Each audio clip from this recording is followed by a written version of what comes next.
बुद्धं शरणं गच्छामि, धम्मं शरणं गच्छामि, संघं। भगवान बुद्ध का धर्म कोई हरू गहरू नत्थु खैरू का नहीं है। जहाँ 85 लाख हिंदू साधुओं की संख्या है, वहाँ पर बौद्ध भिक्षुओं की संख्या पूरे देश में 2000 है। कोई किसी देवी देवता का अपमान नहीं कर रहे हैं, हम किसी देवी देवता को गाली नहीं दे रहे हैं, हम उस गली सड़ी व्यवस्था को त्याग कर रहे हैं, जो व्यवस्था करोड़ों हजारों साल से हम लोगों को नीच समझती है। न जच्चा बसलो होती, न जच्चा होती ब्राह्मणो, कम्मनो बसलो होती, कम्मनो होती ब्राह्मणो। भगवान बुद्ध ने यह कहा, जन्म से न कोई ब्राह्मण होता है न शूद्र होता है, कर्म से ब्राह्मण होता है, कर्म से शूद्र होता है। मेरे साथ भदंत करुणाकर हैं। ऐसे दौर में जब भारत ही नहीं पूरी दुनिया में राजनीति पर धर्म हावी है, ऋषि सुनक इंग्लैंड में प्रधानमंत्री बनते हैं। वो कहते हैं कि मैं गीता की शपथ लेता हूँ। भारत में योगी जी, मोदी जी मंदिर मंदिर घूम रहे हैं, मतलब धर्म की राजनीति शवाब पर है, पैसे की राजनीति शवाब पर। ऐसे में बौद्ध धर्म के अनुयायी 1956 में बाबा साहब ने जो रास्ता दिखाया था, राजनीति के जो सबसे बड़े रणनीतिकार थे मान्यवर कांसी राम, उन्होंने जो रास्ता दिखाया, क्या भारत के बौद्ध धर्म के अनुयायी डर गए हैं, डरपोक हैं, या उनकी कोई राजनीतिक विचारधारा नहीं है? क्या वो लोग सब पेट पाल रहे हैं? इन्हीं सब मुद्दों पर बात करेंगे। हमारे साथ भदंत करुणाकर हैं, जिनको सोशल मीडिया पर आप देखते होंगे राजनीतिक हस्तक्षेप करते हुए। आप लोगों का धर्म खात्मे की तरफ है और आप लोग डर के अपने अपने घरों में बैठ गए हैं। नहीं, ऐसा तो नहीं है, खात्मे की तरफ नहीं है। जब इस देश में बाबा साहब डॉक्टर अंबेडकर ने दीक्षा ली, उससे पहले केवल यहाँ पर 30,000 बौद्ध थे। आप उठाकर देख लीजिए, 1956 से पहले। उसके बाद यहाँ पर रिकॉर्ड में आज 88 लाख हैं, और उसके बावजूद प्रोबुद्धिस्ट जो हैं वो कम से कम करोड़ों में हैं। जो भंते कितने हैं आप जैसे भंते? देखिए, मुझ जैसे भंते तो 10-20 हैं, और अधिकतर वो भंते हैं जो जिंदगी से हारे, थके, लुटे, पिटे, मिटे, रिटायरमेंट के बाद बुढ़े, घर खाना नहीं मिलता, भंते बनो, टांग खराब हो गई भंते बनो, आँख खराब हो गई भंते बनो, ऐसे लोग ज़्यादा हैं। और दूसरा ये है कि दुनिया में बौद्ध भिक्षु बाइबिल की 10 साल ट्रेनिंग होती है, विदेशों में बौद्ध भिक्षुओं की 10 साल ट्रेनिंग होती है। यहाँ तो आज बौद्ध भिक्षु बना और कल से वो आचार्य बन जाता है। न वो किसी का जवाब दे पाता है, न वो कोई बात कर पाता है, न धर्म का प्रचार कर पाता है, न समाज को प्रचार कर पाता है, न समाज को कोई दिशा दे पाता है। मैं कई एक बार अपने कहा जा रहा है, आरोप लगा है कि आप लोग खा के और बुद्ध विहार में आराम से आराम फरमाते हैं। आप लोग, हमने तो आज तक अपने गाँव में कोई भंते देखा ही नहीं। देखिए, जहाँ 85 लाख हिंदू साधुओं की संख्या है, वहाँ पर बौद्ध भिक्षुओं की संख्या पूरे देश में 2000 है, ओनली 2000। तो आपको भंते दिखेगा कहाँ? आप भंते बनो, आप अपने बच्चों को बनाओ। यदि आप बौद्ध धर्म से प्रेरित हैं, भगवान बुद्ध के समय में जो क्रांति हुई, भगवान बुद्ध का धर्म कोई हरू गहरू नत्थु खैरू का नहीं है। भगवान बुद्ध का वो जमाना था जब छोटे छोटे नगरों से लेकर बड़ी बड़ी देहातों तक हर जगह जनमानस को झकझोरने वाली, कभी आंधी तो कभी विस्मय पैदा करने वाली एक ध्वनि निरंतर निनादित होती रहती थी, बुद्धं शरणं गच्छामि, धम्मं शरणं गच्छामि, संघं। इस आवाज को बुलंद करने वाले कौन थे? दुनिया से ऊबे हुए जीर्ण शीर्ण बुड्ढे नहीं। क्यों खत्म हो गए आप लोग? आपकी जो गुफाएं हैं, आज भी धरती के नीचे सारे बौद्ध विहार मिल रहे हैं। लोग कह रहा है कि बुद्ध के रास्ते की वजह से ही आपने करुणा दया का इतना ज्यादा आत्मसात कर लिया कि आपका अस्तित्व भी खत्म हो गया।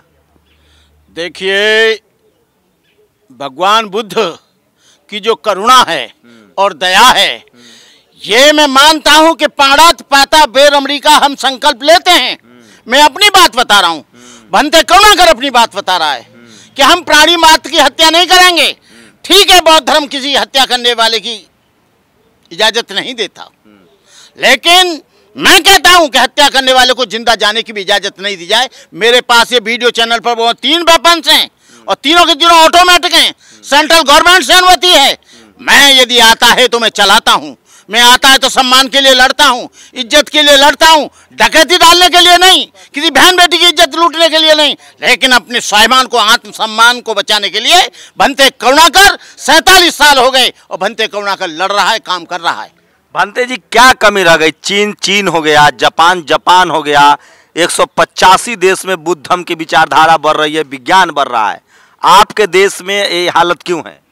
हमारे देश में इसलिए हालत है कि यहाँ कठमुल्ले टाइप के ज़्यादा लोग हैं, और वो लोग जिनको बौद्ध धर्म से वंचित कर दिया गया था, जो आदिवासी थे, जो मूल निवासी थे, जो एससी थे, जो एसटी से, इतिहास उठाकर देख लीजिए, पुष्यमित्र शुंग के बाद, अशोक के बाद वो लोग सारे छितर वितर हो गए। उनको जबरदस्ती तलवार के बल पर उन्हें हिंदू बनाया गया, उन्हें तमाम तरह की चातुर्वर्ण्य व्यवस्था में घटिया गया। उसका मेन कारण है आज फिर पुनः वापस आ रहे हैं ये अपनी तरफ। आप देख नहीं रहे हैं कि कम से कम 3.5 लाख लोग इस 14 अक्टूबर से अब तक। तो आप लोगों पर केस दर्ज होगा। 22 प्रतिज्ञा लेने वाले मंत्री का इस्तीफा हो गया। अब क्या करेंगे आप लोग? हम लोग, भारत बनेगा वैदिक राष्ट्र। सुनिए समूह जी, हमने अभी 6 अक्टूबर को 22 प्रतिज्ञाएं बीजेपी के मंत्रियों के सामने, गडकरी के सामने, रामदास आठवले के सामने, और वो जो एक उप मंत्री है उसके सामने हमने अभी भी दी हैं। और अभी हमने गाजियाबाद में दिए हैं, लखनऊ में दिए हैं, गुजरात में दिए हैं, अभी कल परसों जो है अभी कार्यक्रम ग्वालियर में हुआ, वहाँ दिए हैं। पूरे देश में हम लोग 22 प्रतिज्ञाएं देंगे। हम लोग कोई सी देवी देवता का अपमान नहीं कर रहे हैं, हम किसी देवी देवता को गाली नहीं दे रहे हैं, हम उस गली सड़ी व्यवस्था को त्याग कर रहे हैं जो व्यवस्था करोड़ों हजारों साल से हम लोगों को नीच समझती है, हम लोगों को जुल्म करती है। सम्राट अशोक के वंशजों को कैसे जगाएंगे? जो भारत सम्राट अशोक का भारत था, अखंड भारत था, जहाँ से बाबा साहब ने संविधान लिया, जहाँ सूत पिटक, विनय पिटक जैसे ग्रंथें थी, जहाँ साहू जी महाराज, शिवाजी महाराज सब उनकी विचारधारा पर चले, उसको कैसे जगाएंगे फिर से? समूह जी, सबसे ज्यादा यहाँ ब्राह्मणवाद की लाश को यदि धो रहा है तो बैकवर्ड धो रहा है। बैकवर्ड के बहुत से महापुरुष हुए, भगवान बुद्ध, रामास्वामी नायकर, ज्योतिराव फुले, उदाबाई, तमाम लोग, झलकारी बाई, तमाम लोग हुए। लेकिन अब अभी तो इतने जगदेव बाबू बुद्धिस्ट बन गए, पेरियार ललई सिंह यादव बुद्धिस्ट बने, रामस्वरूप वर्मा अर्जक संघ बने, बुद्धिज्म का ही वो रास्ता है, सोनेलाल पटेल बुद्धिस्ट बने। आप कैसे कह रहे हो ओबीसी नहीं अपना रहा है? हुए, जगदेव बाबू बुद्धिस्ट हुए, ललई सिंह यादव बुद्धिस्ट हुए, ललई सिंह अकेले हुए, उनकी समझ में आया तो। लेकिन अभी इन्होंने ललई सिंह यादव को नहीं पढ़ा है, ज्योतिराव फुले को नहीं पढ़ा है, साहू जी महाराज को नहीं पढ़ा है, सावित्रीबाई फुले को नहीं पढ़ा है, बुद्ध को नहीं पढ़ा है, अम्बेडकर को नहीं पढ़ा है। इतना साहित्य हम किताब बांटते हैं लेकिन वो एक कोने में डाल देते हैं, क्योंकि वो ब्राह्मणवाद से, हिंदुइज्म से ज़्यादा इन्फ्लुएंस हैं, और जो दीक्षा भी ले लेते हैं वो भी जातिवाद मानते हैं। आपको मालूम नहीं है कि बौद्ध धर्म में भी जातिवाद प्रवेश कर गया है? मैं कहता हूँ, मैं 46-47 साल से बनते हूँ, ये जाटव बनते हैं, ये पासी बनते हैं, ये धोबी बनते हैं, ये साक्य बनते हैं, ये कुशवा बनते हैं, ये चकमा बनते हैं, ये बरुआ बनते हैं, और उन जातिगत आधार पर भिक्षु भी बटे हुए हैं। जो भगवान बुद्ध ने ये कहा था, भगवान बुद्ध ने ये कहा था, न जच्चा वसलो होती, न जच्चा होती ब्राह्मणो, कम्मनो वसलो होती, कम्मनो होती ब्राह्मणो। भगवान बुद्ध ने ये कहा, जन्म से न कोई ब्राह्मण होता है न शूद्र होता है, कर्म से ब्राह्मण होता है, कर्म से शूद्र होता है। जो भगवान बुद्ध की थ्योरी, जो समता की थ्योरी है, करुणा की थ्योरी है, मानवता की थ्योरी है, इंसानियत की थ्योरी है, अधिकतर जो बैकवर्ड के भिक्षु बने हैं उनको अम्बेडकर वादियों का पैसा तो अच्छा लगता है, लेकिन वो अपने समाज को समझाने में नाकामयाब रहे हैं। मैं देखता हूँ 1975 से संघ के साथियों मेला को भंते करुणाकर ने और गणेशदत्त आर्या ने और मुंशीलाल साक्य ने, हम 3 लोग थे जो मेला तैयार किया हमने। आज वहाँ पर हजारों की संख्या में, लाखों की संख्या में लोग आते हैं, आपने तो देखा होगा। लेकिन वो आज भी बाबा साहब का फोटो रखने में, ज्योतिराव फुले का फोटो रखने में उनको शर्म लगती है। कई बार इनके ऊपर झगड़ा हुआ है। ये सब समस्या है, समाधान क्या है? रास्ता बताइए। समाधान ये है कि हम जो जितने भी बौद्ध भिक्षु हैं, जो समाज की अगुवाई करते हैं और जो समाज के सामाजिक कार्यकर्ता हैं, वो एक जगह पर बैठें और वो संगठित होने की, चाहे वो एसटी का आदमी है, चाहे एससी का आदमी है, चाहे वो माइनॉरिटीज का आदमी है, चाहे वो बैकवर्ड का ओबीसी का आदमी है, वो सब लोग इकट्ठे हों कि समस्या हम तुम्हारी नहीं है, समस्या सबकी बराबर है। समस्या ब्राह्मणवाद से ब्राह्मणवाद केवल परेशान केवल एससी को नहीं कर रहा है, वो ओबीसी को भी कर रहा है, बीसी को भी कर रहा है। ये सारे लोग एक जगह बैठकर अभी एक जगह पर ये नहीं बैठे हैं। और सबसे ज़्यादा बदमाश ओबीसी के और एससी के और एसटी के नेता बदमाश हैं। इन्होंने जातियों में बांट रखा है, इन्होंने जातियों में विघटन कर रखा है। ये खुद एक नहीं होने देते हैं, खुद एक नहीं होते हैं। चाहे आपका मायावती हो, चाहे अखिलेश यादव हो, चाहे वो बिहार का वो जो है क्या नाम है उसका, तो वहाँ तो लालू नीतीश एक हो गए, लालू नीतीश एक हो गए, लेकिन वो जो है उस व्यवस्था को ब्राह्मणवाद की को अखिलेश की कुर्सी को धोया गया। अखिलेश ने पहले मना किया, अब अखिलेश जो है ब्राह्मणों का आचमन लेकर अपने बाप की तेरहवीं कर रहा है। एक बताइए, सुनिए, शूद्रों को तो फिर भी सेवा का अधिकार था, जो अछूत बनाए गए वैदिक व्यवस्था में, वो क्यों नहीं उसका त्याग करते हैं? हाँ, ये बाबा साहब अम्बेडकर ने हु द शूद्राज में दिया है। In India and two types of Shudras, untouchable शूद्र, अनटचेबल शूद्र। अनटचेबल वो हैं जिनको छुआ नहीं जा सकता, टचेबल शूद्र वो हैं जिनको छुआ जा सकता है, घर में काम कराया जा सकता है, दूध लिया जा सकता है, लकड़ी फड़वाई जा सकती है, सब्जी ले सकते हैं घर में। ये लोग बैकवर्ड के लोग। अनटचेबल शूद्र कौन है? ये शेड्यूल कास्ट के लोग, जो शेड्यूल कास्ट की जातियों में आते हैं। तो अब तो आरएसएस ने कहा है कि मोहन भागवत ने कि हम वर्ण व्यवस्था खत्म करेंगे, जाति व्यवस्था खत्म करेंगे और अपने पुराने कर्मों के लिए माफी मांगेंगे। अरे ये धोखेबाज हैं। यहाँ अमीर गरीब हो सकता है, गरीब अमीर हो सकता है, लेकिन ब्राह्मण अछूत नहीं हो सकता, अछूत ब्राह्मण नहीं हो सकता। यदि ऐसा करना चाहते हैं तो सबसे पहले मोहन भागवत, जिसमें जातिवाद की बात कही गई है रामायण में या गीता में, मनुस्मृति में, ये उसको अपने हाथ से पहले जलाएं। हम इनके ऊपर भरोसा करेंगे। मोदी जी दुनिया भर में जाके कहते हैं कि हम बुद्ध के देश से आए हैं। अभी उन्होंने चारों तीर्थ कर लिया, सारनाथ गए, लुम्बिनी गए, गया गए और कुशीनगर गए। देखो, ये जुमलेबाज आदमी है मोदी जो है, मोदी से बड़ा जुमलेबाज कोई नहीं है। यदि ये जाता है अजमेर तो टोपी पहन लेता है, और वहां जाता है सऊदी अरब में तो उनके पैर छू लेता है, और ये जाता है तो अपने आप को बैकवर्ड बता देता है। ये जुमलेबाज आदमी है। जब ये जाता है जापान तो कहता है मैं बुद्ध के देश से आया हूं, और जब यहां आता है तो कहता है कि हिंदू राष्ट्र बनाओ। ये कहता है हिंदू राष्ट्र बनाओ। जब ये विदेश में जाता है भगवान बुद्ध की बात सुनता है, धम्म की बात सुनता है, बौद्ध भिक्षुओं की बात सुनता है। मैं भी कुशीनगर गया था, लेकिन मैंने दान नहीं लिया था, मैं वहां पर आया नहीं था। मैंने कहा नहीं, पहले अपनी मानसिकता साफ करो, तब आपका दान लूंगा। आप कैसी बात कर रहे हो? यहाँ पर बौद्धों के लिए क्या कर रहा है? यहाँ बुद्धों की मूर्ति तोड़ी जा रही है। ये 22 प्रतिज्ञाएं तो थी जो राजेंद्र पाल के पीछे इतना उद्यम मचा दिया। अब नोट पर छपेगा गणेश और लक्ष्मी, भारत विश्व गुरु बनेगा। वो लक्ष्मी जी जो है, जहाँ डॉलर है वो 88 पे पहुंच गया, इनका लक्ष्मी वाला नोट 1 रुपया में रह गया। 88 रुपया का 83 पहुंचा, 83 है, लेकिन वो जो है इनके 83 रुपए और उनका 1 रुपया बराबर है। एक बताइए, देखिए मैं जानता हूं आपका गौरवमय इतिहास रहा है। आपके पास 16-17 यूनिवर्सिटियाँ थी, तक्षशिला, नालंदा, विक्रमशिला।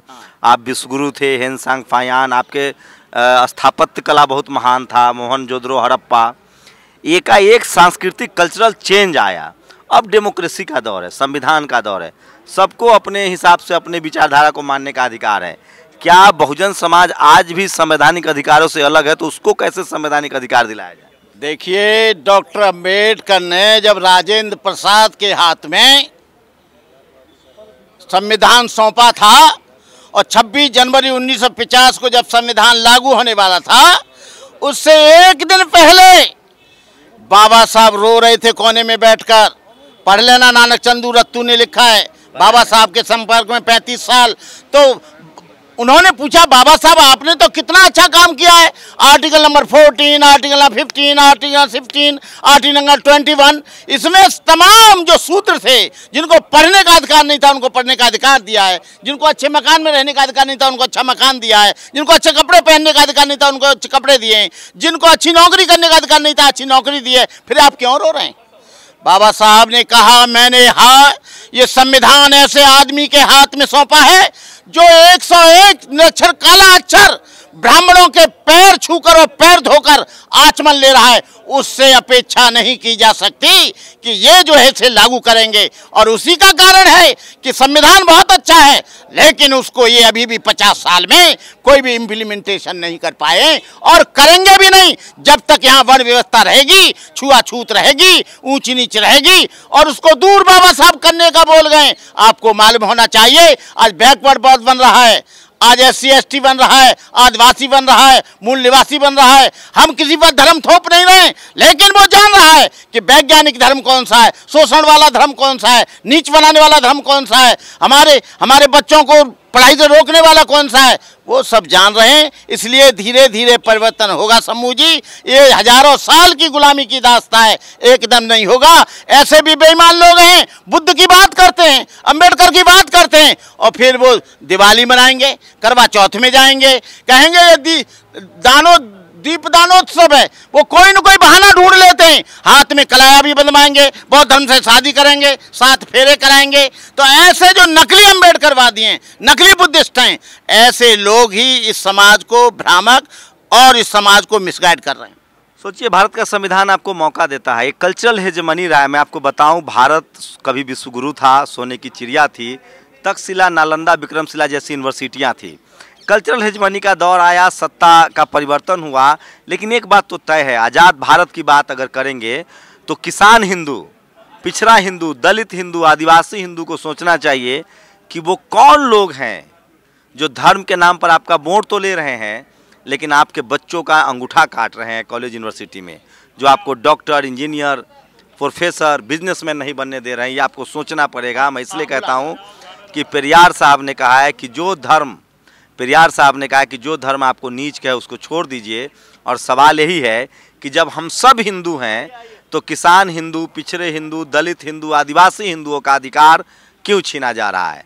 इस देश का बहुसंख्यक आबादी 85% media, judiciary, college, university, bureaucracy और बिजनेस में क्यों नहीं है? ये सवाल जरूर अपने मन में विचार कीजिएगा कि अगर आप हिंदू हैं तो आप मीडिया में क्यों नहीं है, जुडिशियरी में क्यों नहीं है, बिजनेस में क्यों नहीं है, ब्यूरोक्रेसी में क्यों नहीं है, और आपके पास संपत्ति क्यों नहीं है? आप गरीब, लाचार, बेबस, किसान, मजदूर क्यों हैं? तब आपको समझ में आएगा कि धर्म के नाम पर आपको इन तमाम संसाधनों से दूर रखा गया। अपनी प्रतिक्रिया जरूर दीजिए। शंभू कुमार सिंह, नेशनल दस्तक, दिल्ली। नेशनल दस्तक की आपसे गुजारिश है कि अगर इसको बचाना चाहते हैं तो नेशनल दस्तक को सब्सक्राइब करने के लिए रेड कलर के सब्सक्राइब बटन को दबाएं, फिर बेल आइकन की घंटी दबाएं। नेशनल दस्तक को बचाने के लिए बहुत जरूरी है कि हर खबर को शेयर करें, लाइक करें, कमेंट जरूर करें।